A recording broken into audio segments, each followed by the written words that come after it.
Okay, did any, Andy, are you there? Did anybody catch anything that I talked about? No, you were just muted there, my friend. Okay, all right. My apologies. Again, my first time presenting on this. So again, thank you everybody for joining us. We certainly appreciate you taking the time to come join us today.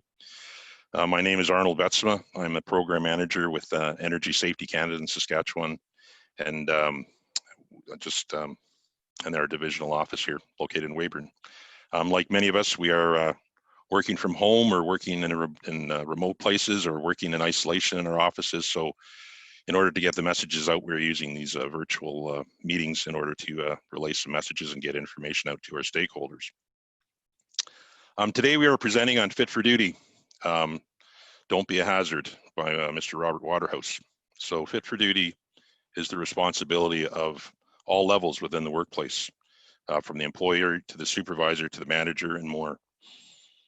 We look at the definition of this key components to focus on when asking the question, are we being fit for duty? Am I fit for duty? Am I ready to go to work? This is a good introduction to all the processes that we have available and any resources that we have available on our webpage. And we look forward to giving you more information as we move on. Just a few points before we get started. As Andy has requested that you change your name within so that we can recognize you when the email pops up or however you registered through the system. That way we can know who's talking or who we're looking at. So we would ask you that you can do that. In order to do that, just hover over your name and then click over to the more, and you click on that more tab, and then you can just change your name at that point.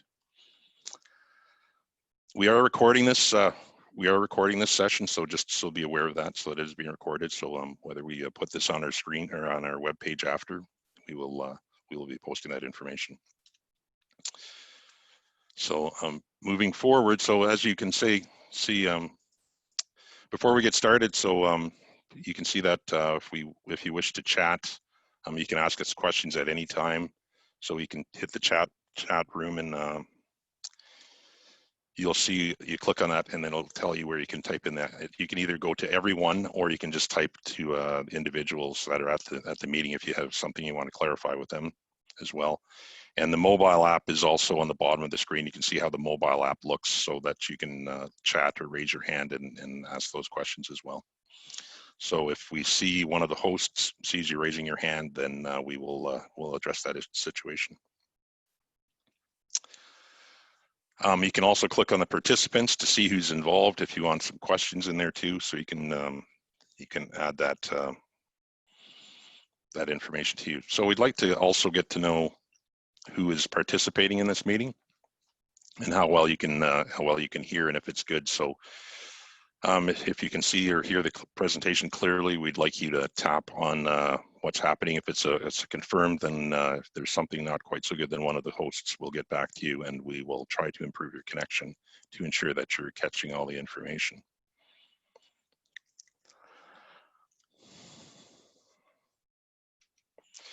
So moving forward, I'm going to bring on our keynote presenter here is Robert Waterhouse. Robert is a certified industrial hygienist, and he has 20 years of experience in consulting, corporate and safety associations, and the work environments. Robert believes the role of health and safety professionals is to set the business up for success in the prevention of injuries and illness. Robert worked with an industry task group since 2017 on the development of the Fit for Duty guideline. So at this point, I'm just going to turn it over to you, Robert. Cool, thank you. Just gonna give me 2 seconds here.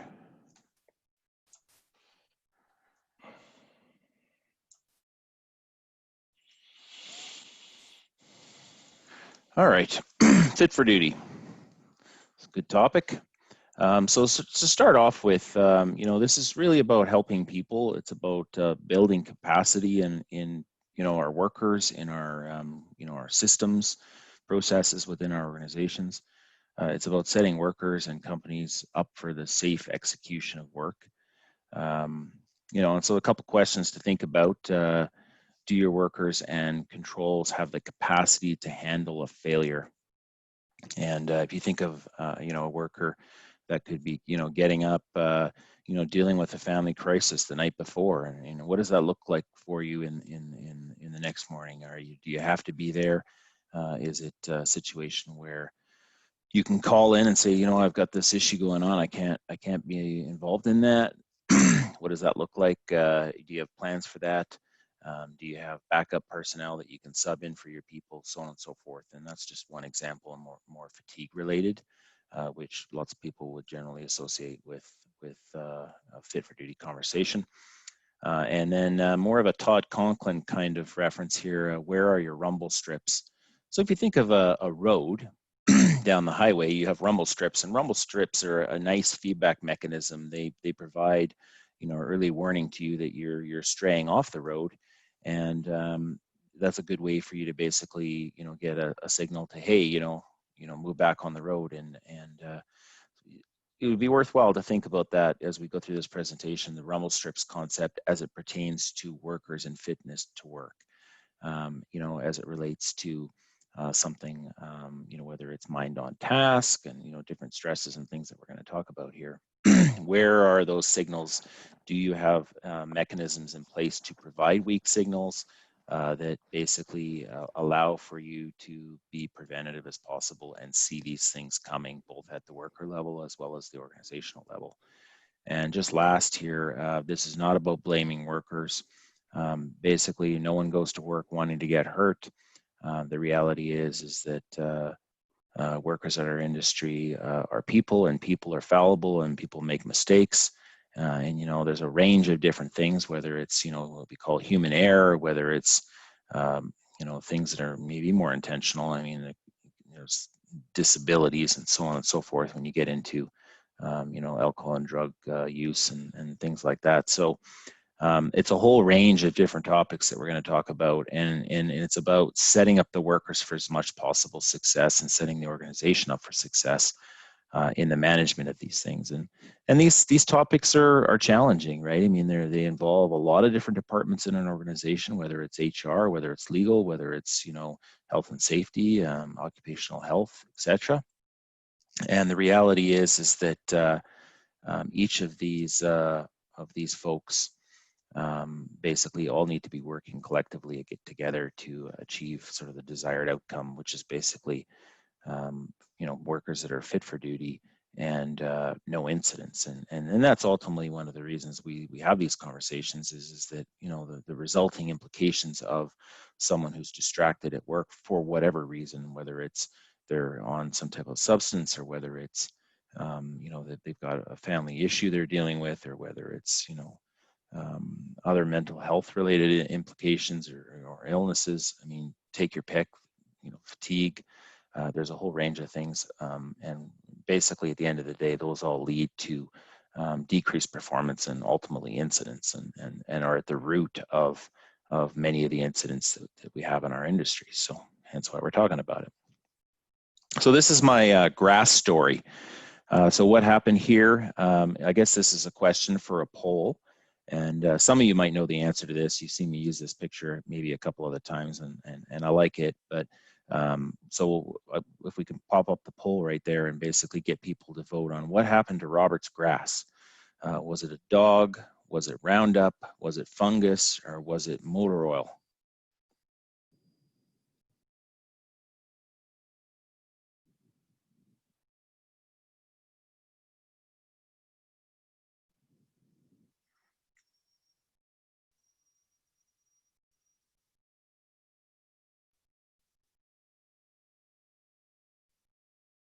That's probably good. Any last people? Let's go with that. So if you guys can see those results, we have 68% of the group thought it was a dog, 24% thought it was Roundup, and 9% thought it was motor oil, and no one thought it was fungus. So here's the truth of that situation. The truth of that situation is that I was really busy on that particular day on a Saturday, and I have a problem with dandelions, as I do right now as well, similar time of year. And I wanted to see those dandelions go away. And it was sort of, you know, I have a couple of neighbors that really look after the grass, and sort of we have a bit of a rivalry. We always try to have, you know, it's kind of a friendly kind of thing, but we're always trying to, you know, make sure our lawn looks better than the next guy's. And I was super busy, and it was on something I wanted to do during the day was get out and spray some of those some of those weeds. And unfortunately, I was just so tied up with family and other obligations that it was about 11 o'clock at night, and I was sitting there, and it was the first time that I actually had a moment where I could actually, in theory, go and deal with these weeds. And so there, of course, it's, you know, it's dark outside, and I go outside, and then I'm I'm kind of a little bit I'm not going to say angry, but certainly frustrated at the state of, you know, the whole day, and how there wasn't literally 5 minutes for me to go spray these weeds. And here I am, and I go in the garage, and the light's off, and I grab the bottle, and I head out, and I start spraying the weeds. And I pause at a certain point, because I'm like, is this the right stuff? If I grab the right bottle and I look at it, and I remember it was low lighting conditions, you know, it's dark outside, and I saw on the bottle that it said grass. And so I was like, okay, I think I got the right stuff. And, you know, and lo and behold, you know, several days later, my grass started to look like it did in the picture, because of course I had sprayed essentially Roundup. And the bottle actually says kills grass, not not kills dandelions and you know, everything other than grass. And so it's just it's something to think about, because the reality is that I fully intend, I care about my grass, as our workers do care about their health and safety and about work performance. And yet sometimes we do silly things. You know, we take shortcuts, we rush, and you know, those things lead to incidents. And so that part and parcel is in some of the conversations we're having here today. Okay, so why fit for duty? We know that fatigue, alcohol and drugs, mental health, and a variety of other stressors impact worker performance and health and safety. Many companies, you know, formally manage these. Typically, it tends to be more alcohol and drugs and fatigue, by and large. Certainly, regulations are moving in the direction, you know, whether it's psychological health and safety, the CSA standard, violence and harassment, impairment. You know, WorkSafe BC has some legislation basically saying, you know, how they define impairment, which includes a whole swag of things, not just drugs and alcohol, which tends to be what a lot of people associate that word with. And then the Canadian Nuclear Safety Commission has done a bunch of stuff as well, where they've expanded what they consider, you know, fit for duty, and we've you know leveraged that in some of the work that we've done as well. So just going to show this video here. It's a great video, really in relation to Mind on Task. And so I'll just pop it up here.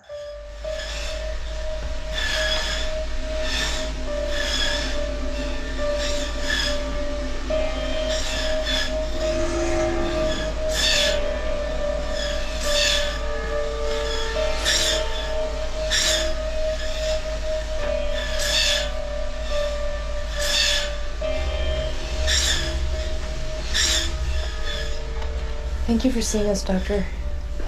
Our daughter is not feeling very well. I see. Well, let's have a look at you. Now take a deep breath for me. Good. Has she been coughing? Yes, a little. Is she taking any medication? No. Have you applied for a mortgage before? Huh? And are you applying alone or with your spouse? With my wife. Okay, great. I'd like you to fill out these forms and call the kids downstairs. Okay. Why? Because dinner is ready. Okay. Where will your family stay when they come here for Rupinder's wedding? I don't know. Are they all gonna stay here? Raj. Raj? Raj? Raj! Raj! Raj! Raj! Raj! Raj! Raj!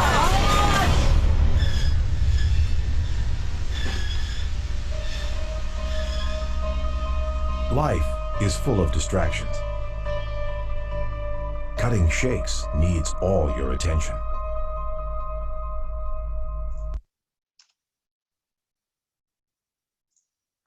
So that's a great video that's available by WorkSafe BC. It certainly speaks to sort of the Mind on Task, and you know, you think about what, Robert's, what was going on in Robert's head when he decided to spray unintentionally Roundup on his grass, right? I mean, and this kind of stuff happens a lot, especially right now when you think of COVID and all the distractions that have been going on in our world. This type of stuff is even more relevant than ever. So current conditions, speaking to COVID and just in general in oil and gas, right? I mean, mental health is definitely a big concern. There's lots of different articles and stuff that you can see on the internet that go into these details. Certainly with the depressed oil prices, more of that, outside of even just the COVID issue. So this is basically looking at mental health claims in WCB data. Basically within the oil and gas funding codes for the 3 Western provinces over the last, since 2001. And you can see here, there's quite a big spike in anxiety and stress claims more recently. And I would suspect we'll see some interesting stuff here just in general with respect to what's happened here in the last 4 or 5 months as well. So certainly when you think of these type of things and we think of, WCB, accepting more of these type of claims and more awareness around this type of stuff, likely we would see claims go up for a little while until that sort of stabilizes. And then, hopefully it's, we can obviously with more intervention and prevention, we can, mitigate some of those and, get that decline going down. A lot of people kind of look at it and say, hey, you know what? There's this spike in claims. Well, let's see a 20% reduction by next year. Well, it's not really realistic because you don't actually have the full truth of what's happening in the workplace currently reflected in your data. And so it's good to be cognizant about that in that context because you can set yourself up for failure if you're in an organization saying next year we're going to have a 20% reduction in mental health claims. Given everything that's going on and the fact this is so underreported to begin with, that would be a really, really difficult goal to achieve. So stats versus reality, what we know versus what we can show. We know and we all have had stories that tie back to Fit for Duty. We know these type of things play out in our workplace, but the reality is that, within WCB certainly and in many safety companies, a lot of this stuff isn't actually captured as a metric, and that's certainly a problem because when you ask companies, hey, how many issues do you have in relation to Fit for Duty? They might be able to tell you something on fatigue. They might be able to tell you something on drug and alcohol, although usually they can't for legal reasons. And so you end up with a big box of nothing, and everyone says, well, yeah, we think it's a factor, but we don't have any data to show that. And so that's certainly a problem and something that I would encourage all of you guys out there in industry that need to be looking at. We have some discussions on that in our guideline about, the types of data and things that you should be thinking about collecting and how to go about doing that. Certainly WCB data, like I said, doesn't tie into causation. It just tells you how the worker got hurt. They got hit with a pipe on this day and it resulted in this type of injury, etc., right? And so they don't tell you that it was not following a procedure or an inadequate design of the workplace or lack of a guard or whatever the case might be. And certainly you can also think about this as it relates to leading and lagging indicators and what you do with your investigation. When you do your investigation, are you looking for Fit for Duty related issues? And a lot of that will be in the context of what happened. So the story, the details of why the worker made the decision that they made. And those are really important because, very often and a lot of times organizations, the context and the story gets lost within the organization. And often, directors or, executives may not even get the full context because it's either filtered out intentionally or unintentionally as sort of the information is relayed up. And so that can be a real problem because the context is super important relative to what controls you and what actions you're going to take that are actually going to make a difference. Rather than, just, well, I don't know, some worker that made a mistake. Well, is it? And do you really understand what's going on there? And so this is typically a lot of companies is, managing fatigue and alcohol and drugs as their two categories. And so that's what we're sort of building off of. And if you think of a variety of examples, you can think of a worker who has a pacemaker who's working around, magnetic pumps, for example, and the Fit for Duty implications there. someone who's pregnant in a work environment with reproductive toxins, things like carbon monoxide, toluene, radiation, etc. Someone who's fasting, like say during Ramadan, what implications that might have relative to, you know, mind on task and you know, blood sugar levels and all these kind of things, and hydration. Things like phobias, fear of heights. What about fear of germs right now? I mean, if you have a fear of germs to begin with, man, there's probably a lot of anxiety in those individuals, and we're probably all more likely to be germophobic coming out of this whole COVID thing than we ever were going into it. With a reduced ability to handle stress because of family challenges, think of COVID right now, right? You're dealing with workers that maybe have obviously been, some have been laid off. You've got sick family members, all of that. You've got financial issues. You've got kids, you know, taking school at home. All of that plays into your workplace, and it plays into you know, your workers and their ability to cope and manage. Working with a chemical that can impact fitness to work, and we'll talk more about that in a sec. Things like working in remote locations for extended periods, you know, where you get like people that are like, essentially, you're like, oh, that guy's got cabin fever. He's, you know, he's been out in the woods too long. We've all heard of this. Many of us have seen this within individuals, within companies that we may have worked for over the time. Maybe we've been one of these individuals. And so there's a variety of things that basically happen out in the workplace that connect to Fit for Duty, and we need to sort of make those connections and actually go, you know what, that actually is a Fit for Duty connection, and we don't actually think of it that way. So our definition is a condition in which an employee's physical, physiological, and psychological state enables them to continuously perform assigned tasks safely. And then this definition has a few different sort of pillars, physical requirements like physical demands analysis, vision, hearing, things like that. Physiological conditions, so fatigue, alcohol and drugs, workplace exposures, things that have more system-wide impacts in the body.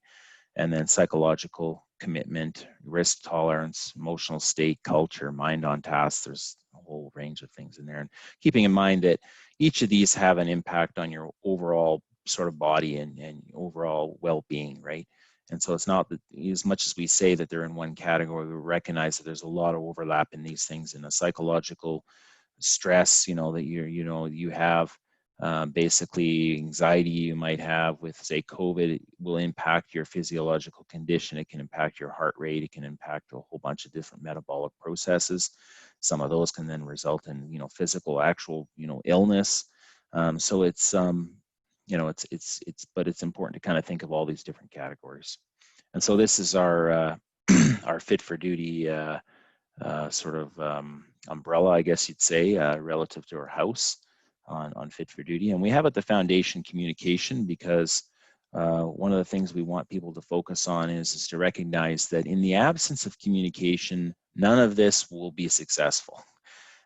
You need to be communicating with your workers to actually, in many cases, know and assessing, you know, how they're doing. And supervisors know this. I mean, they talk to their workers all the time, and they'll pick up clues like, oh, you know, John seems a little off today, you know, and on one hand you can ignore that. On the other hand, you can go, maybe I should have a separate call for him, maybe, you know, later, or call him back, or, you know, maybe do a site visit today and see how things are going, and follow up on those sort of, you know, little weak signals, those rumble strips that exist in your process. And so communication is extremely important to the whole overall Fit for Duty sort of umbrella of approach. I just want to talk a little bit about document model. We had put together, the guideline we have is actually it's a program development guide. And so it's designed to kind of help industry and companies think about things that could impact them for Fit for Duty, and actively manage those components or those risk factors, which we'll talk about in a sec. It's not a best practice, although we certainly would like to see that. It's not a standard. And the reality is that, you know, the one thing that we have that's the closest to a standard, I mean, we have life-saving rules right now and common safety orientation and others. But if you think of in the Fit for Duty realm, certainly the drug and alcohol basically guideline that we have with COA is basically probably the closest thing that we have on Fit for Duty to a standard, and even it's not a standard, right? Lots of companies choose to do different things, and so we're not quite there yet. So if we're not there on drug and alcohol, you know, hence why we developed a program development guide on this topic, because there's just a lot of work that needs to be done on this, and a lot of companies, frankly, manage a few of these things and don't do a lot in all these other categories, and hence that's where we need industry to go.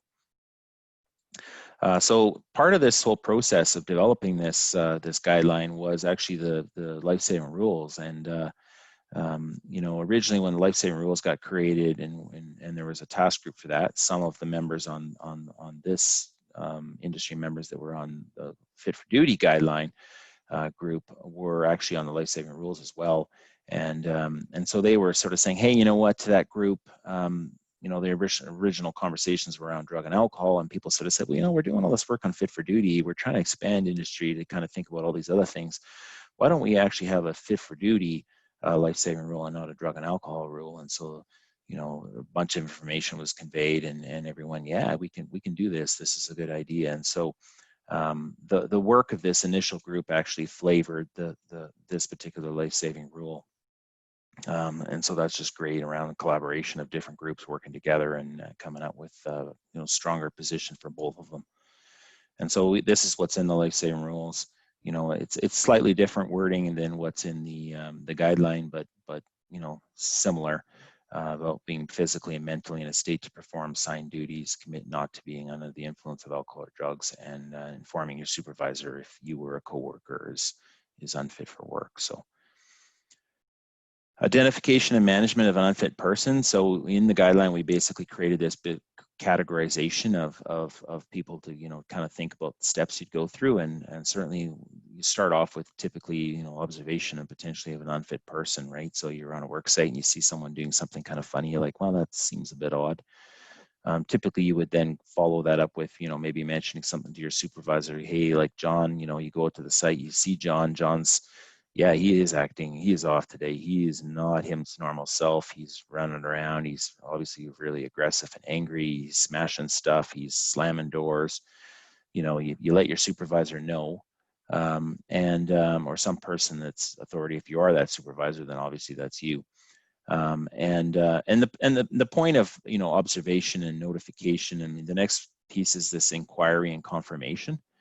Because sometimes, you know, context is everything, and the reality is you may think that someone's unfit for work and they're acting strange, but when you go over and ask and you go, oh, well, actually, you know, could be an office setting and someone said, well, yeah, me and my partner and the guys in my group decided today we're all going to pretend that we're whatever, and they're doing some silly thing, and you go, well, geez, you know, I thought you were losing it.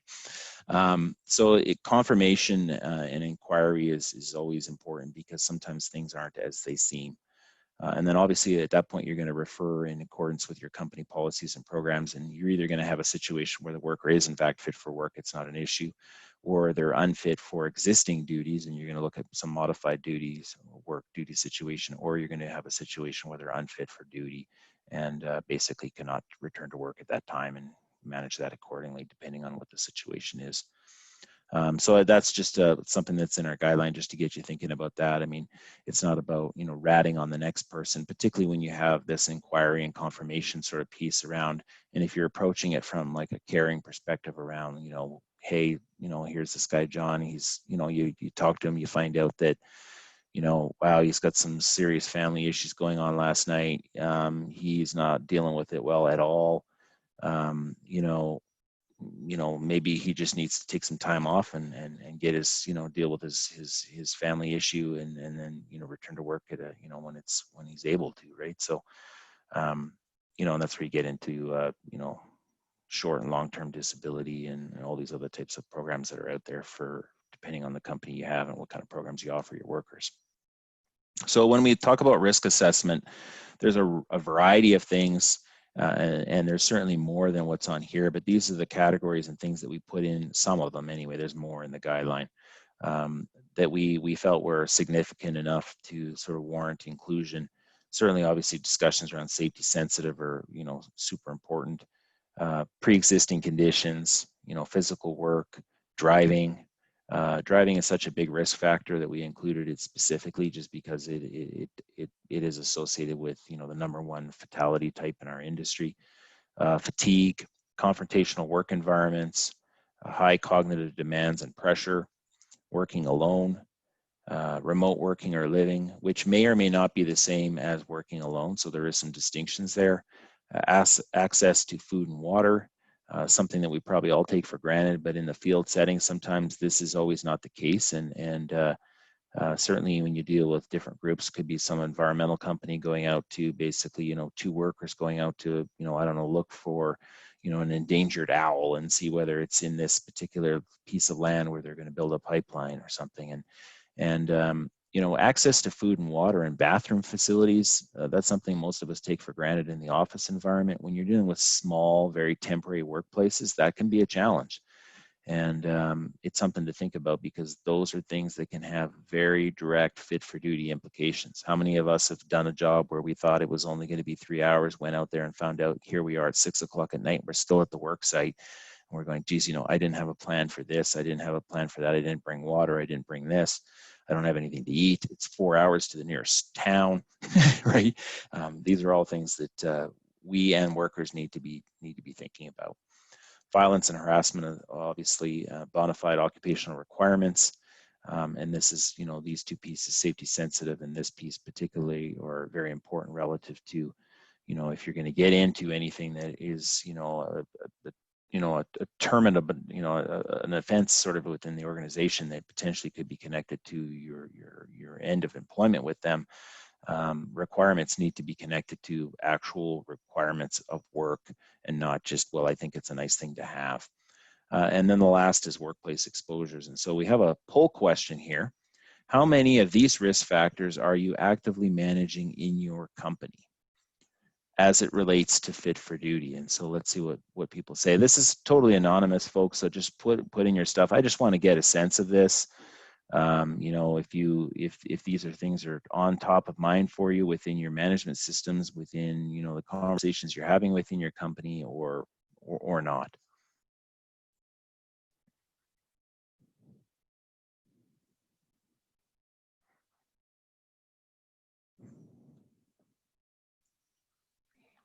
So, Robert, just while we get some of these results rolling in, Jeff commented a couple of minutes ago, some of the examples that you used require workers to share with supervisors and disclose to accommodate, and that can be a challenge.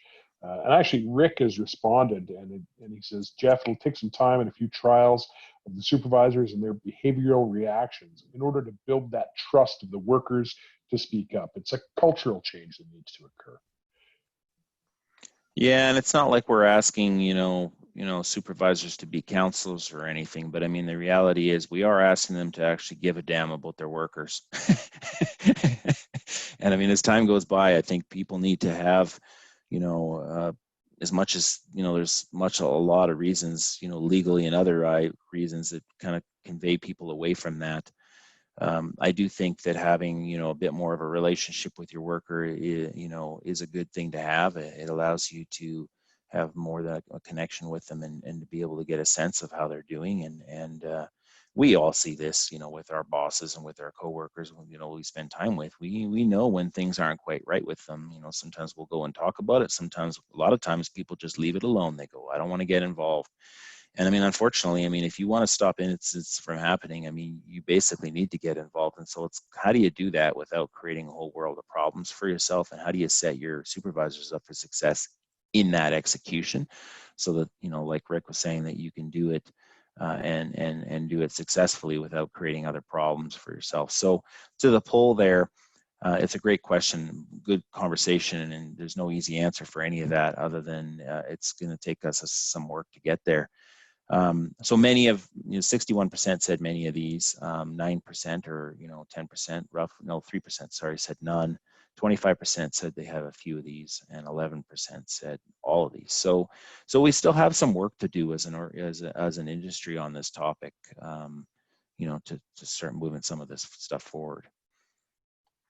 So company departments, this is another piece that, when you start talking about fit for duty, you are talking about human resources, health and safety, occupational health, legal, and a variety of other groups as well. Obviously the business, in general. And you know, it's an important thing to think about. You know, do our systems, organizational groups, and strategies work collaboratively to adequately address fit for duty and fit for worker? And so fit for duty is certainly something to say this worker has the things that we need them to have, you know, for the workplace, but it's also, you know, how well is this workplace sort of fit relative to the worker? And because, you know, the reality is, you know, with duties to accommodate and different things, I mean, you have to be thinking about that perspective as well. And you know, when you're dealing with lots of different groups, you're also typically dealing with, you know, different sort of mindsets, cultures, even within your organizations. The human resources, you know, personnel might have a slightly different slant and take on things than occupational health or health and safety or legal. And so I just want to get a sense of, you know, for folks out there, you know, how well do these various groups work together in your organization as a poll question? Just to get a handle on that, because I do know that it is a bit of a challenge at times, and there can be, you know, sort of different motivations at different groups that can play out sometimes in how you work together. And I certainly think with some of the, you know, Bill 30 stuff that happened in Alberta, you know, a few years ago with mental health and whatnot, I mean, it's probably driven more inclusion of these different groups than probably ever before. So that's hence why I'm asking the question.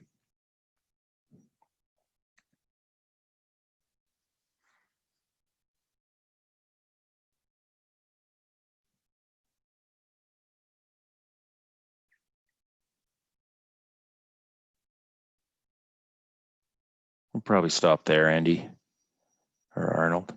Yeah, so let's just give you a good perspective, right? So, you know, I'm glad to see that no one's in the not at all category. You know, we have somewhat. So, you know, there's some work to be done there within organizations and within our industry in general. You know, it can be challenging at times too, right? Because the mandate of everyone may be slightly different, and that's something to think about from a strategy perspective within your organization. So how you can all get on the same page.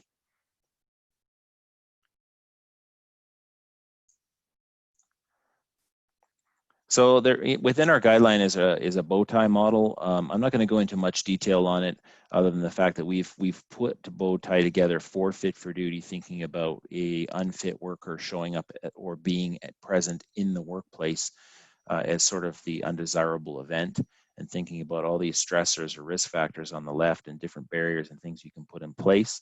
And then if you have an unfit worker on the workplace, what you can do with that so that it doesn't turn into an incident, you know, fatality or, you know, workplace exposure or some other type of undesirable consequence. So I'd encourage you to take a look at that. You can't probably see it very much here, but if you go into the guideline, you can blow it up into a, you know, a big page and spend some time looking at that. Bow ties are a really good way to kind of identify, you know, where, you know, certainly with respect to this, you have a few more barriers here relative to this one, you only have two. So you're a bit more vulnerable here depending on the quality of these individual barriers. So risk assessment and workplace exposures, just going to a couple slides on workplace exposures. So what are your thoughts on the risk significance of a worker being overexposed one day out of the year to a chemical mixture that causes narcosis? And you can think of narcosis as sort of like essentially being, you know, very fatigued, you know, sleepy, you know, even high on hydrocarbons would be an example of that. I mean, not exactly a fit for the definition, but conceptually it's the same. How much effort would you devote in your organization to resolving uncertainty with such an exposure, right? You say, well, it could cause you to be a little bit drowsy. How much time are we actually going to spend on that? How many samples are we going to take? How much energy are we going to put into controlling that? It's only one day out of the year. Geez, you know, like, I mean, I'm not saying he, you know, for whatever reason, he's overexposed this one day, or he or she. It could be, you know, that maybe they don't wear the respirator. It could be that there's, you know, maybe they're not wearing a respirator and there's some upset in the process. What if I told you this worker pilots a helicopter or drives a vehicle or some other type of, you know, mechanized machine just after they are overexposed to something that actually impacts your fitness to work? Does this change your thoughts on risk? And the answer would probably be yes. You'd say, well, geez, yeah, that person could actually make decisions that actually are not good based on the chemical exposure that they have. And that could have some pretty dire consequences. But do we think about that when we do risk assessment relative to chemicals? Do we think about those implications? So what capacity exists in your system to prevent an exposure that could lead to a fit for duty incident? And that's something you should take away and think about. So when you think about workplace exposures, these are a lot of things that would, in my mind, connect directly to fit for duty: asphyxiation, complex asphyxiants like carboxy and methyl hemoglobin, hypoxia, cyanosis, narcosis, central nervous system impairment, maybe headaches and nausea, maybe eye and respiratory irritation. These are the types of health effects that I think are more connected to fit for duty. And if you break them down into tier 1 and tier 2 being the lesser ones, which are more common, there's a poll here for you, which is what percentage is made up of tier 1 out of the 700 plus chemicals that have occupational exposure limits. So there's a few answers there. You got, you have 1%, 5%, 25%, 75%. This is in relation to tier 1. So the stuff that causes narcosis, nausea, central nervous system impairment, asphyxiants. What do you guys think?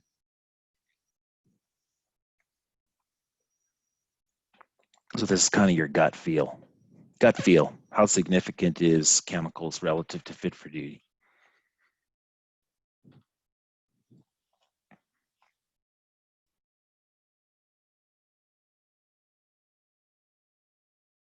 Perfect. Let's stop there, just in the interest of time. So we got 25%. 25% is actually the right answer. And when I say right, and I'll explain what I mean by that, just relative to the fact that I went through basically all the 700, TLVs for ACGH, which are the foundation of many occupational exposure levels within sort of the Western world, certainly Canada, and basically categorize them really quickly based on the TLV basis. And so 25% landed in tier 1 and 45% landed in tier 2. So that, that makes up 70% of all chemical exposure levels that have some relevance to fit for duty, and certainly 1/4 of them that would be very strong, like some type of acute health effect that will affect you now and impair your ability to do your job. Keeping in mind that the remainder, all have health effects that will ultimately lead to some fit for duty implication, whether it's asthma or ability to breathe or sensitization, things like that, right? So do you set up your workers for success? Where in your operations are you vulnerable to these risk factors that may impact fitness to work? And I'd ask you to think about situations that rely on personal protective equipment and as a barrier in relation to workplace exposures, certainly. Involve the operation and control of hazardous energy during any workplace exposures. Occur to an isolated worker working alone, or occur during high stress or demanding work. These are all situations where your capacity to fail safe as a worker, in other words, to make a mistake and not die because of it, it would be useful for you to kind of think about that and say, within my organization, do we have that vulnerability anywhere? Are we one barrier away or two barriers away from having a serious incident? And what can we do about that? So can you add additional barriers so your workers have the capacity to fail safe rather than, well, people make mistakes and now John's dead? Well, we need to do better than that, because we need to have systems that are robust enough that if John comes into the work not fit for duty, two things happen. One is we have systems to catch that. Two, we also have systems to make sure that he doesn't die if he makes a mistake on something. And so we have some redundancy in our controls. I'll just leave you with our Fit for Duty wallet card. This is something that's available through the Energy Safety Canada store. It's certainly designed, around having conversations with supervisors. So Rick and the other fellow that were having a conversation there earlier, this is definitely something that can help with that. Reminding people about some questions to ask as it pertains to the different pillars, and things to look for in workers that are sort of triggers for fit for duty issues, and they apply fairly broadly across all categories, irrespective of the causal reason for fit for duty, whether it's difficulty staying awake, or unable to conduct the assigned work, deterioration in appearance and personal hygiene, irritability. These are all things that span across the vast majority of fit for duty sort of risk factors and things that we're talking about here today. So if that's something that's interested for you to help sort of your supervisors have those conversations, it's certainly available. Just my grass, this is what my grass looked like after a significant amount of work restoring it. So I did get it back to a nice place, although this spring here, I've noticed that those same spots, of course, the grass is not growing as good as it does everywhere else. So I'm still dealing with the implications of that mistake that I made on that one evening a year and a half ago, or whatever it was, something to that effect. And then I just like to shout out to all the different people. Certainly Rick and John were both, chairs of this committee, and have done a lot of work with all the other committee members, as well as a lot of guests. And this is just all the different people that were involved over the course of a couple of years. And obviously a big thanks to all of them and their continued support, some of which are on the call here today. Thank you very much, and we'll give some time for questions. Yeah, thank you, Robert. That was a great presentation, and we certainly would like to welcome some questions as well.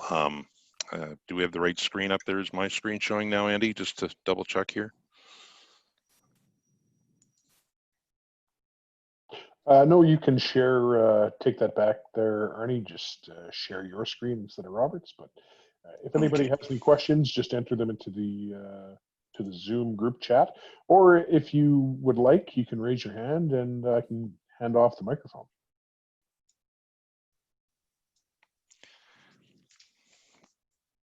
There we go. So are you seeing the proper screen now, Andy? Just to double check.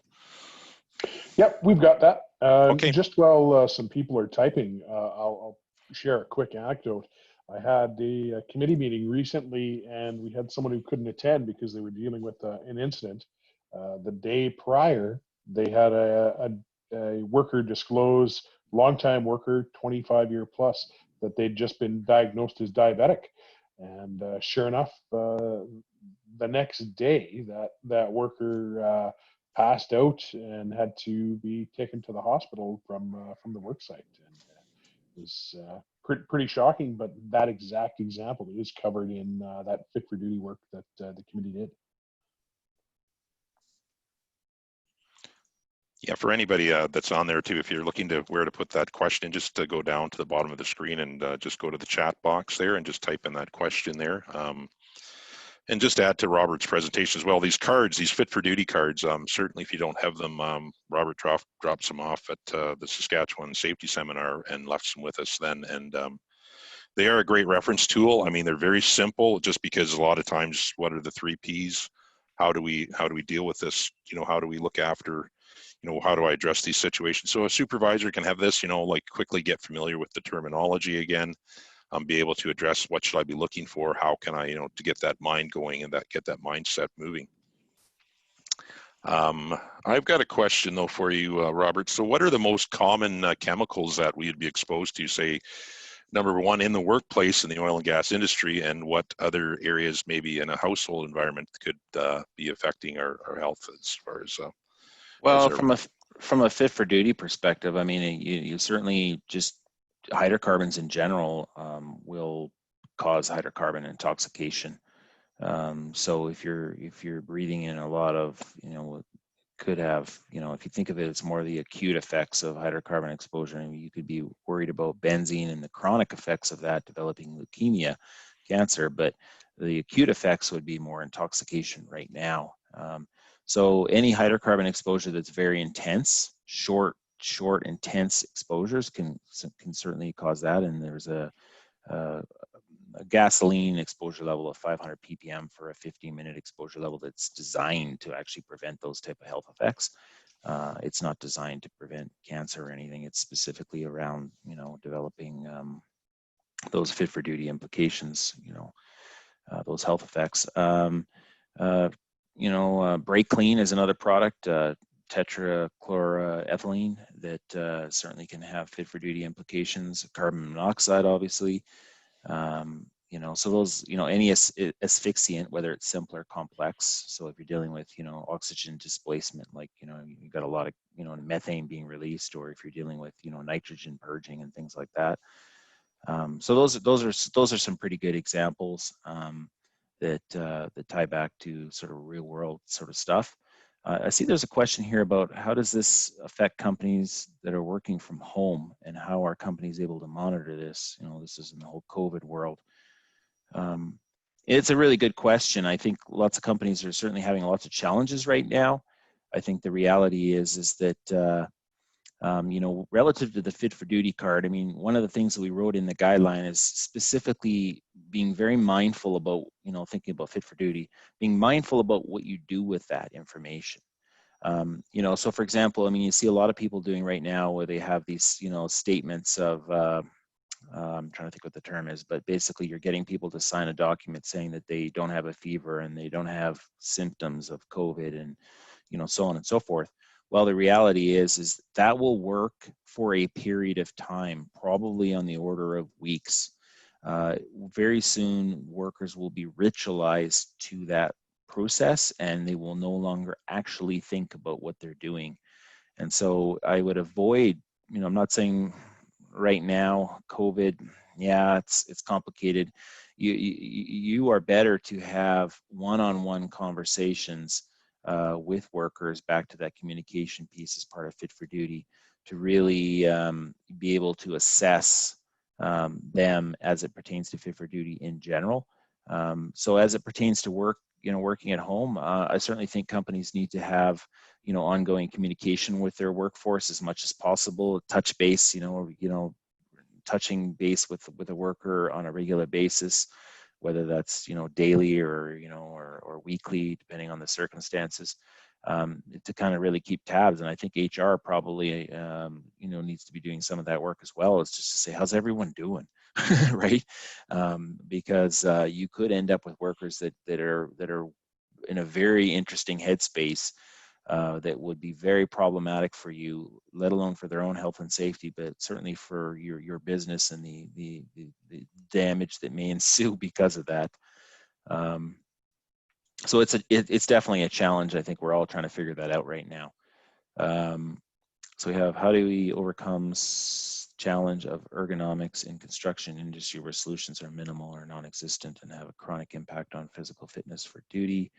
There is considerable temptation to take shortcuts and simply test physical condition of workers to exclusion of engineering or administrative controls.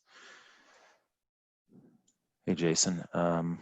Yeah, it's definitely a challenge. I mean, you on one hand, there's people coming to you with pre-existing injuries, and you certainly can't.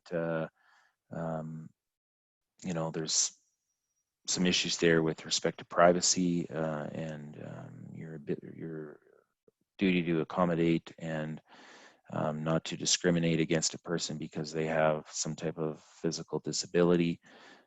So it's definitely a challenge. I think it's a good question, Jason. I don't necessarily know I have the perfect answer for it. Certainly think ergonomics is a big issue. I certainly think the conversations around physical demands analysis and some of the feedback we got was interesting, because what became clear is there's a whole bunch of different terms that are out there, and they're not actually standardized within industry. Looking at different companies, they will use a whole bunch of different terms interchangeably, when in fact maybe they don't mean the same thing. And the reality is, in different parts and to different organizations, they actually mean different things.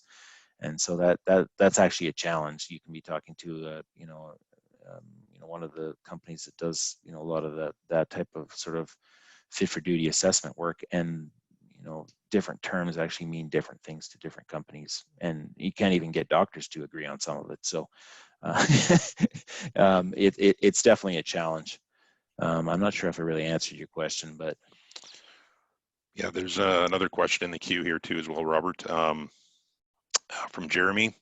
Where transportation is my priority, the fit for duty perspective is sometimes difficult to manage when it comes to hours of service and required rest. Something I encourage is full disclosure about how long a trip can possibly take and set the expectation that we're not going to end up being miracle workers. Hours are hours and we only have so many in a day, but instead of making it confrontational, I speak with clients and ask them to supply sufficient lead time for deliveries or trips and take the time to educate why hours of service requirements are important and what the risks are if we choose to disregard these legislative requirements. And my question is whether these slides will be available for download afterwards. yeah, so we're going to have those on our on-demand.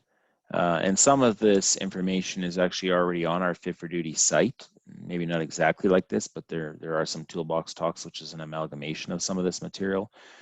And there's also a presentation that goes into a bit more detail as well on the website. But yeah, I mean, from an hours of service perspective, I mean that you know, and certainly there's ELDs that are coming, and there's all these other different things that tie into that. And setting workers up for success and having everyone understand those requirements and what they mean to the worker is really important.